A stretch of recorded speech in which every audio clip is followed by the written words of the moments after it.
Welcome friends. Then हमें imperial security team का headquarter दिखाया जाता है। एडवर्ड कहता है, सेड्रिक कल मुझे तुम्हारा लेटर मिला, तो सब कैसा चल रहा है? मैंने उसके बारे में जांच की है। क्या हम मेरे ऑफिस में बैठकर बात करें? रॉयल गार्ड में हमारे नाइट्स के लिए चीजें शांतिपूर्ण रही है। बेशक ये सब ड्यूक लिप्स के विश्वासघात के कारण है। देन सेड्रिक कहता है, अपना मुंह बंद रखो, ड्यूक मेरी वाइफ का फादर है। देन एडवर्ड कहता है, खैर कोई और आसपास नहीं है, इसके अलावा मैं पूरी तरह गलत नहीं हूँ, है ना? मुझे तुम्हारी वाइफ के बारे में नहीं पता, लेकिन तुम निश्चित रूप से उसके फादर पर भरोसा नहीं कर सकते। वैसे तुम्हारी मैरिज लाइफ कैसी चल रही है? सब कुछ ठीक तो है ना? देन सेड्रिक मुस्कुराते हुए कहता है, चीजें अच्छी है। रामने के कारण मेरा एक भी दिन नीरस नहीं गुजरता। देन एडवर्ड हैरान होकर कहता है, मैंने तुम्हें कभी किसी लेडी के बारे में इस तरह बातें करते हुए नहीं सुना। मुझे ये मत बताना कि तुम उसे सच में पसंद करने लगे हो। देन सेड्रिक कहता है, जो मैंने तुम्हें कुछ दिन पहले पता लगाने के लिए बोला था, उसका क्या हुआ? देन एडवर्ड कहता है, अच्छा वो ये कुछ दशक पहले हुआ था, फिर भी इसके बारे में शायद ही कोई जानकारी उपलब्ध है। जैसा कि तुम जानते हो, घटना का कोई ठोस रिकॉर्ड नहीं है और इसमें शामिल हुए लोग अक्सर चुप ही रहते हैं। क्या तुम मेयर्स फैमिली के बारे में जानते हो? देन सेड्रिक कहता है, हाँ, मेयर्स फैमिली वो दशकों पहले अचानक नक्शे से गायब हो गए थे। वे वही फैमिली है जिन्हें हमारे पिछले किंग ने मौत की सजा सुनाई थी। उन्होंने उनके सिर के लिए इनाम भी रखा था।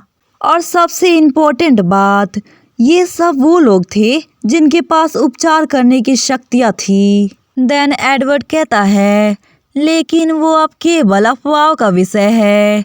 अगर मैं सच में कहूँ तो मुझे ये दुर्भाग्यपूर्ण लगता है। वो सब कुछ भी मांगे बिना बीमार और घायलों को ठीक करने में सक्षम थे। मुझे यकीन है कि उन्होंने हजारों मरीजों को मौत से बचाया होगा, लेकिन एक कारण था कि पिछले किंग ने उन्हें मारने का फैसला किया। देन सेड्रिक कहता है, हाँ, मैं कारण जानने के लिए क्यूरियस हूँ।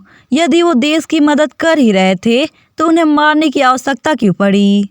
देन एडवर्ड कहता है, धीरे बोलो, मैंने ये बात पैलेस में सुनी है, इसलिए पूरी तरीके से गोपनीय है। मैं एक राष्ट्रीय रहस्य लीक करने जा रहा हूँ, तो यदि मैं पकड़ा गया तो सिर्फ मुझे अनुशासित नहीं किया जाएगा, बल्कि उसके साथ मेरे साथ बहुत कुछ किया जाएगा। मैंने सुना है कि मेयर्स फैमिली के सदस्य युद्ध के मैदान में किसी भी कल्पना से कई ज्यादा शक्तिशाली थे। वास्तव में जिस देश में मेयर्स फैमिली के सबसे ज्यादा सदस्य थे, उसके युद्ध जीतने की संभावना सबसे अधिक थी। कल्पना करो, क्या होगा अगर कल तुमने जिन दुश्मन सैनिकों को मार गिराया था वे अगले दिन बिल्कुल ठीक दिखे? और क्या होगा अगर दुश्मन सेना के पास बहुत सारे हीलर्स का एक समूह हो जो चाहे जितनी बार छुरा घोंपा जाए नहीं मरेंगे? और अंत में हमारे देश ने मेयर से छुटकारा पाने का फैसला किया। हमारे राज्य में सबसे ज्यादा संख्या में मेयर्स रहते थे और किंग को मूल रूप से उन शर्तों से सहमत होने के लिए मजबूर होना पड़ा, दूसरे देशों के दबाव के कारण। देन सेड्रिक कहता है, लेकिन तुमने कहा कि मेयर्स फैमिली सबसे गंभीर घाव से जल्दी ठीक हो सकती है, तो वो कैसे नष्ट हो गए? देन एडवर्ड कहता है, बात यह है कि किसी को पता चल गया कि उनकी कमजोरी पानी थी। अगर हम इसके बारे में सोचे तो इससे अच्छा तरीका और कुछ हो ही नहीं सकता। ये लोग जहर दिए जाने या छुरा घोंपने के बावजूद भी जिंदा हो सकते हैं, तो उन्हें डुबा देने से ज्यादा प्रभावी क्या हो सकता है? देन सेड्रिक कहता है, मैं समझ गया। दरअसल आज मैं यहाँ एक और वजह से आया हूँ। देन एडवर्ड कहता है, और वो वजह क्या है? देन सेड्रिक कहता है, हिज मैजेस्टी ने हाल ही में सुरक्षा ब्रिगेड को एक गुप्त घोषणा भेजी है। इसमें कहा गया था कि हमें राज्य के भीतर किसी भी व्यक्ति के पास उपचार शक्तियाँ मिलने पर उनकी सूचना देनी होगी। देन एडवर्ड कहता है, क्या सच में रॉयल गार्ड ने इसके बारे में कुछ नहीं सुना है? क्या इसका मतलब ये है कि मेयर्स फैमिली के सदस्य अभी भी जीवित हैं? देन सेड्रिक कहता है, हाँ हम ऐसा मान सकते हैं। देन एडवर्ड कहता है, ये तो बहुत ही अच्छी बात है। योगदान करने का इससे बेहतर तरीका और क्या हो सकता है? देन सेड्रिक कहता है, तुम्हें अपनी बकवास बंद करने की ज़रूरत है। देन एडवर्ड कहता है, हाँ मैं पूरी तरीके से गलत भी तो नहीं हूँ, है ना? वेल, अगर तुम्हें ऐसा कोई मिले तो मुझे ज़रूर बताना। मैं तुम्हारे बारे में नहीं जानता, लेकिन मैं सीढ़ी चढ़ने के लिए मरे जा रहा हूँ। कम से कम मुझे यकीन है कि मेयर्स फैमिली के किसी भी सदस्य को सौंपने पर तुम्हें ड्यूक की उपाधि से पुरस्कृत किया जाएगा। देन सेड्रिक वहाँ से उठते हुए कहता है, मुझे यकीन है कि तुम पहले से ही जानते हो, लेकिन तुम्हें ये दिखावा करना चाहिए कि हमने इसके बारे में बातचीत नहीं की थी। हमने यहाँ जो कुछ भी किया वो ट्रेनिंग ग्राउंड पर विचार का आदान प्रदान था।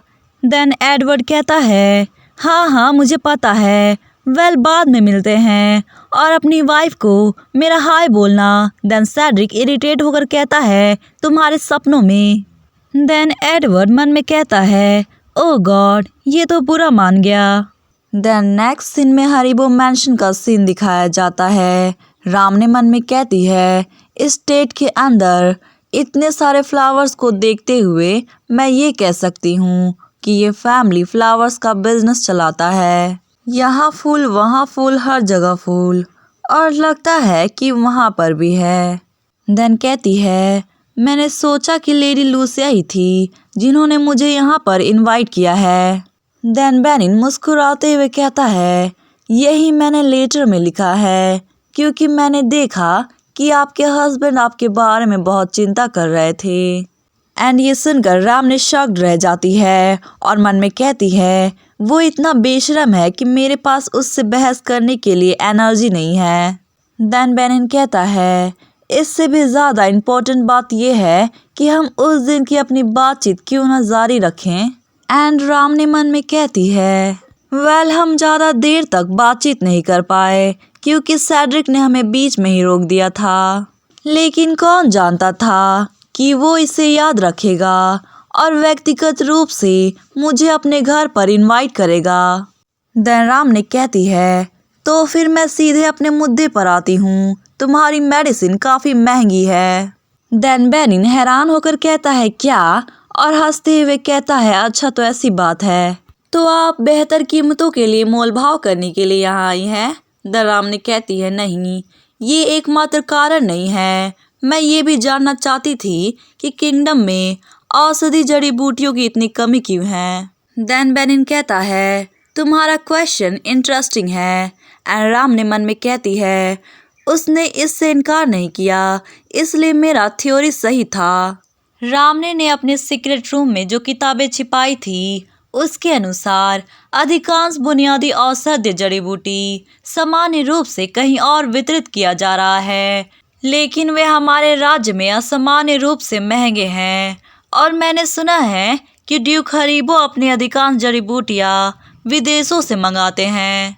कारण चाहे जो भी हो, मार्टिन एम्पायर में जड़ी बूटियों की निश्चित रूप से कमी है। देन बेनिन कहता है, ये बात सही है। दूसरे राज्यों की तुलना में हमारा राज्य चिकित्सा और औषधि विज्ञान के क्षेत्रों में पीछे है। इसी की बदौलत मैं अपनी दवाइयाँ ऊंची कीमतों पर बेच पाया हूँ। देन राम ने कहती है, ऐसा क्यों है कि मार्टिन किंगडम मेडिसिन के क्षेत्र में पीछे है? देन बेनिन हैरान होकर कहता है, क्या तुम वास्तव में इसका उत्तर नहीं जानती? देन राम ने मन में कहती है, क्या ऐसी कोई बात है जो मार्टिन किंगडम का हर एक नागरिक जानता है? देन कहती है, मैं मूल रूप से दूसरे देश से हूँ इसलिए। देन बेनिन कहता है, ओह प्लीज़ मुझे माफ़ करे। देन राम ने मन में कहती है, मुझे खुशी है कि राम ने लाटोर किंगडम से है। देन बेनिन बताता है, सटीक रूप से कहें तो ये मेयर्स फैमिली की वजह से है। मार्टिन किंगडम उनकी उपचार शक्तियों पर बहुत निर्भर रहा करता था। इसलिए हमें कोई उपचार या दवा विकसित करने की जरूरत महसूस नहीं हुई। एंड ये सुनकर राम ने शॉक्ड हो जाती है और कहती है, आप ये क्या कह रहे हैं कि इन लोगों के पास हीलिंग पावर्स थी? देन बेनिन कहता है, हाँ, ये वो लोग थे जो पीड़ितों को छूने मात्र से ही बीमारियों को ठीक कर सकते थे, लेकिन वो सभी इंपीरियल फैमिली द्वारा मारे गए। देन राम ने हैरान होकर कहती है, लेकिन कोई इस तरह के लोगों को क्यों मारेगा? एंड मन में कहती है, क्या ये देश के लिए बहुत बड़ा नुकसान नहीं है? देन बेनिन बताता है, सार्वजनिक रूप से बताया गया है कि केवल ईश्वर ही निर्णय लेंगे कि कोई जीवित रहेगा या मरेगा। एंड राम ने हैरान के साथ साथ घबराई हुई थी और मन में कहती है, तुम मुझे बता रहे हो कि बस इस एक स्टूपिड रीजन के कारण उन्हें मार दिया गया? इस राज्य के लोग पीड़ित हैं क्योंकि वो सामान्य औषधि जड़ी बूटियां भी नहीं पा सकते। काश मेयर्स फैमिली के सदस्य अभी भी जीवित होते। देन बेनिन कहता है, मुझे नहीं पता कि तुम इतनी बड़ी मात्रा में औषधि जड़ी बूटियां क्यों खरीद रही हो, लेकिन निश्चित रूप से ये कम कीमतों में नहीं मिलने वाला। कॉमर्स और डिस्ट्रीब्यूशन से जुड़ी समस्याओं को इतनी आसानी से हल नहीं किया जा सकता। देन राम ने कहती है, अगर ऐसी बात है तो हम इसे स्वयं बना सकते हैं। देन बेनिन कहता है, माफ करें, क्या कहा आपने? देन राम ने कहती है, हम मेडिसिन बना सकते हैं, इसे पब्लिक में डिस्ट्रीब्यूट कर सकते हैं और बीमारियों के बारे में उचित जागरूकता पैदा करने में उनकी मदद कर सकते हैं। देन बेनिन कहता है, तुम काफी आदर्शवादी बन रही हो, लेकिन मेडिसिन को विकसित करना इतना आसान नहीं होता।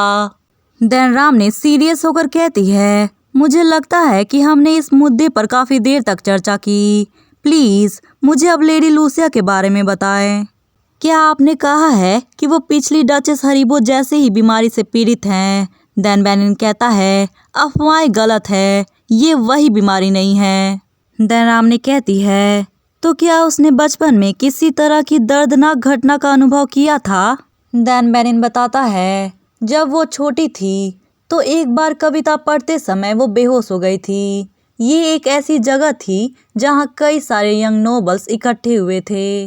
देन राम ने मन में कहती है, एक बर्थडे पार्टी और एक कविता पाठ, तो क्या उसे भीड़ भाड़ वाली जगह पर सांस लेने में तकलीफ होती है? शायद ये एक साइकोलॉजिकल इशू है। सौभाग्य से मुझे पता है कि इस तरह की सिचुएशन का इलाज कैसे किया जाए। देन कहती है, तुमने मुझसे पहले कहा था कि मैं कुछ ज़्यादा ही आदर्शवादी बन रही हूँ, है ना? तो चलो मैं तुम्हें बताती हूँ कि मैं सिर्फ बातें नहीं करती। लेकिन उससे पहले क्या आप मुझे लेडी लूसिया के रूम तक ले जाएंगे? देन नेक्स्ट सीन में दिखाया जाता है, बेनिन कहता है, क्या तुम वाकई में लूसिया को बुलाना नहीं चाहोगी? देन राम ने कहती है, नहीं, ये इस तरह से ज़्यादा बेहतर होगा। और मन में कहती है, वेल, इस पूरे मैनर को देखने के बाद मुझे आश्चर्य नहीं हुआ कि इसका कमरा फूलों से भरा हुआ है। ये सब रेस्पिरेटरी संबंधित किसी भी पर्सन के लिए ऐसा वातावरण कैसे बना सकते हैं? देन कहती है, ये कमरा सच में बेकार है। देन सेड्रिक हैरान होकर कहता है, तुम निश्चित रूप से होस्ट के सामने अपने मन की बात कहने से डरती नहीं हो क्या? देन राम ने कहती है, वो गमले वाले फूल खिड़की के ठीक बगल में है, इसलिए जब भी हवा चलेगी तो उनमें से पराग और बीज कमरे के अंदर उड़ जाएंगे। प्लीज उन सभी से छुटकारा पाएं। और डॉल्स भी रेस्पिरेटरी जैसी समस्याओं के लिए खराब है, इसलिए केवल कुछ ही रहने दे। यदि आपके पास कमरे में पौधा जरूरी है तो उन पौधों को चुनना सबसे अच्छा होगा जो अंदर की ह्यूमिडिटी बढ़ा सके। बस ऐसा करने से लेडी लूसिया के लक्षणों में काफी सुधार होगा, मैं इसकी गारंटी दे सकती हूँ। देन बेनिन हैरान होकर कहता है, आप ये बातें कैसे जानती हैं माय लेडी? देन राम ने कहती है, तुम बस इतना समझो कि मुझे पढ़ने में मजा आता है। और मन में कहती है, वेल, मैं पिछले लाइफ में डॉक्टर थी। एंड ये सुनकर बेनिन काफी जोरों से हंसने लगता है एंड राम ने हैरान रह जाती है। देन बेनिन कहता है, मैं तुम्हारी अशिष्टता पर हंसने से खुद को रोक नहीं सकता माय लेडी। तुमने न केवल मेरी मेडिसिन बिजनेस में अपनी नाक घुसेड़ी बल्कि तुमने मेरे घर के इंटीरियर की भी आलोचना की। और तुम कह रही हो कि तुम इन चीज़ों के बारे में जानती हो क्योंकि तुमने कुछ किताबें पढ़ी है। ये कितनी बकवास बात है। एंड राम ने घबराते हुए मन में कहती है, शायद मुझे कुछ और बहाना बनाना चाहिए था। देन बेनिन कहता है, तुम्हारी बातें सुनकर कोई भी दूसरे नोबल तुम पर अपनी आवाज उठाते और तुम्हें यहाँ से जाने के लिए कहते। लेकिन बड़ी अजीब बात है, मैं तुम्हारे बारे में और भी ज्यादा क्यूरियस हो रहा हूँ। ठीक है, मैं तुम्हारी सलाह के अनुसार कार्य करूँगा और यदि आप वास्तव में बीमारियों से निपटाने में कुशल हैं तो मैं हमारे रिलेशन को नेक्स्ट लेवल तक ले जाना चाहूँगा।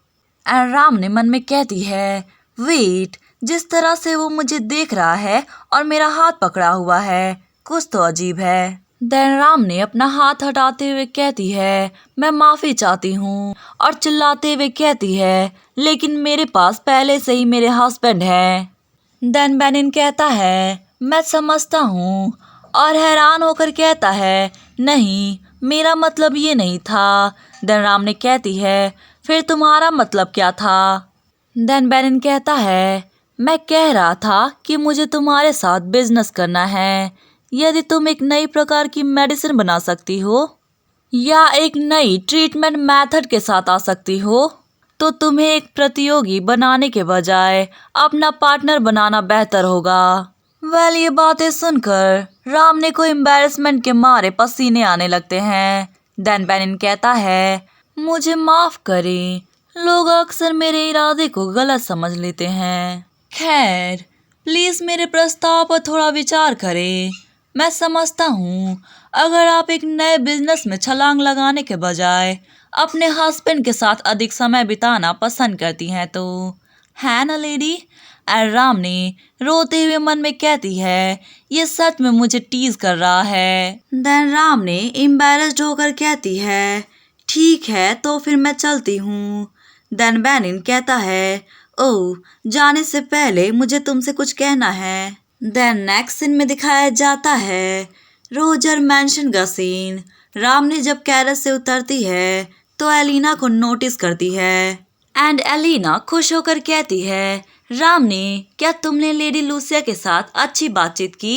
देन राम ने कहती है, ओह हाँ, और मन में कहती है, बिल्कुल भी नहीं, सिर्फ उसके ब्रदर के साथ बातचीत हुई। देन एलिना कहती है, अगर ऐसी बात है तो क्यों ना तुम और मैं एक साथ चाय पिए? देन राम ने हैरान होकर मन में कहती है, एलिना मेरे साथ कभी भी समय बिताने के लिए इतनी प्रोएक्टिव नहीं रही। देन एलिना कहती है, किलियन और सेड्रिक दोनों ही बिजी हैं, इसलिए मैनर बहुत ही शांत है और मैं तुमसे एक एक कर हर चीजों के बारे में बात करना चाहती थी। राम ने, मैंने सुना है कि तुम पढ़ रही हो और तुमने अपने नॉलेज से सर्वेंट की मदद की।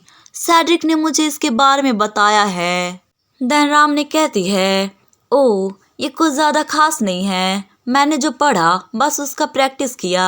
और मन में कहती है, तो ये अफवाह चारों तरफ चल रही है।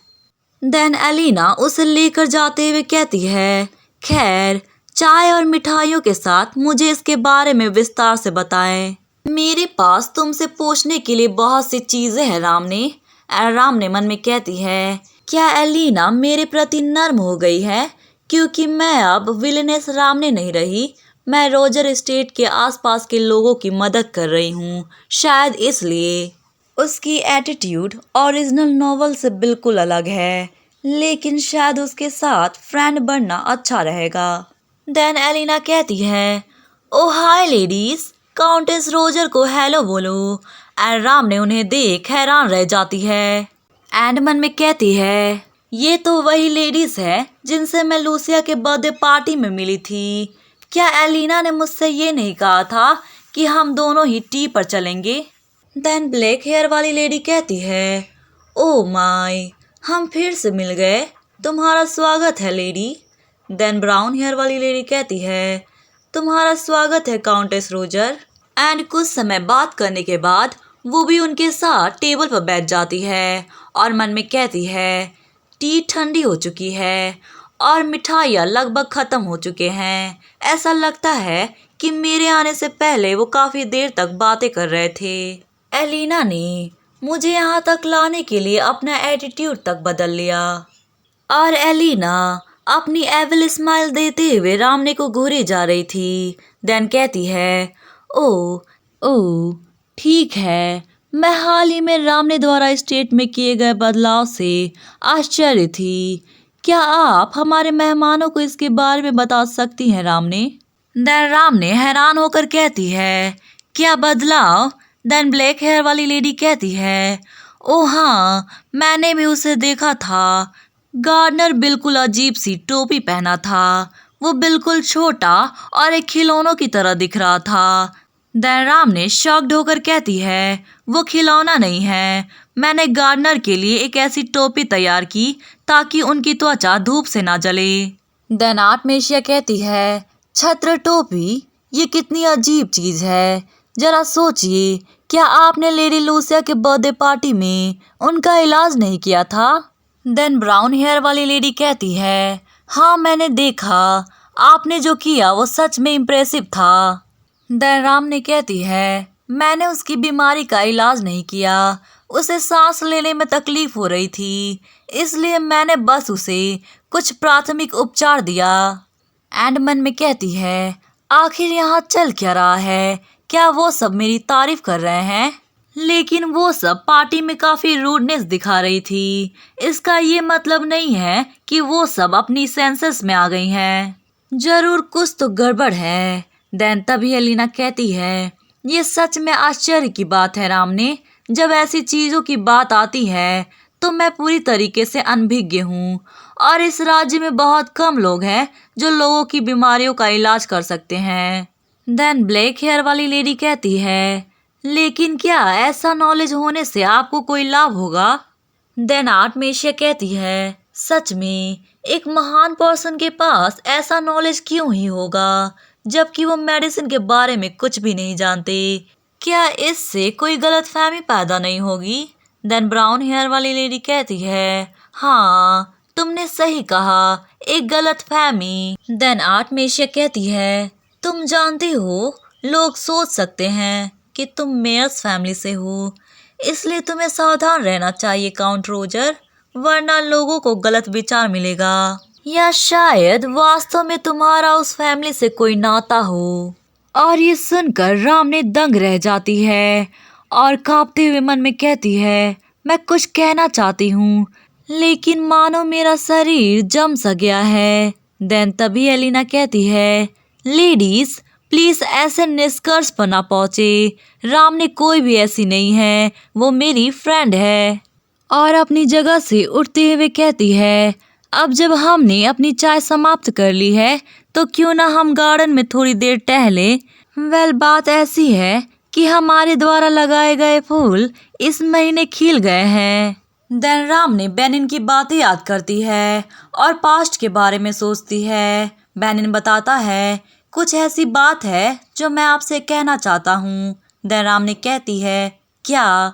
देन बेनिन कहता है, क्या तुमने पर्सनली लूसिया के लिए गिफ्ट चुना था? देन रामने कहती है, नहीं, किसी ने मुझसे सिफारिश की थी कि मैं इसे उसके लिए खरीदूं। और मन में कहती है, मैंने तो बस उसे एलिना द्वारा तैयार किया गया गिफ्ट दिया था। देन बेनिन कहता है, मैंने भी यही सोचा था। और बताता है, मैंने देखा कि आपने उसे काउंट कैरिन की दुकान से एक नया परफ्यूम दिया था। अगर दूसरे शब्दों में कहें तो ये हमारे कंपटीटर का प्रोडक्ट था। और ये सुनकर रामने को काफी जोरों से शॉक्ड लगता है और कहती है, क्या? देन बेनिन कहता है, मुझे यकीन है कि अब तक आपको एहसास हो गया होगा, लेकिन इस तरह का व्यवहार नोबल्स के बीच काफी असभ्य माना जाता है। आपका फेस देखकर ऐसा लग रहा है कि आपको वास्तव में इसके बारे में कुछ नहीं पता, या शायद आपको उस दोस्त पर भरोसा नहीं करनी चाहिए जिसने आपको ये उपहार दिया है। अगर मैं आपकी जगह होता तो मैं उनसे सावधान रहता। देन प्रेजेंट का सीन दिखाया जाता है। एंड राम ने मन में कहती है, एलिना के बारे में जब मैं सोचती हूँ तो मुझे परेशान करने वाली सभी बातें एक ही निष्कर्ष की ओर इशारा करती है। क्या एलिना मुझसे नफरत करती है? क्या इस वर्ल्ड में ऐसा कुछ हुआ है जो ओरिजिनल नॉवल में बिल्कुल भी नहीं हुआ था? देन वो सभी लेडीज रोज गार्डन में एंटर करती हैं। देन आर्टमेशिया अपना रिएक्शन देते हुए कहती है, ओ माई, मैंने पहले कभी इतना बड़ा रोज गार्डन नहीं देखा। देन ब्राउन हेयर वाली लेडी कहती है, ओ वाओ, यहाँ हजारों रोज होने चाहिए, वो बहुत ही प्यारे दिखते हैं। देन एलिना कहती है, तुम क्या सोचती हो रामनी, क्या ये सुंदर नहीं है? देन तभी इतने सारे रोज के स्मेल से रामनी को नोजिया महसूस होने लगता है और वो नीचे गिर जाती है।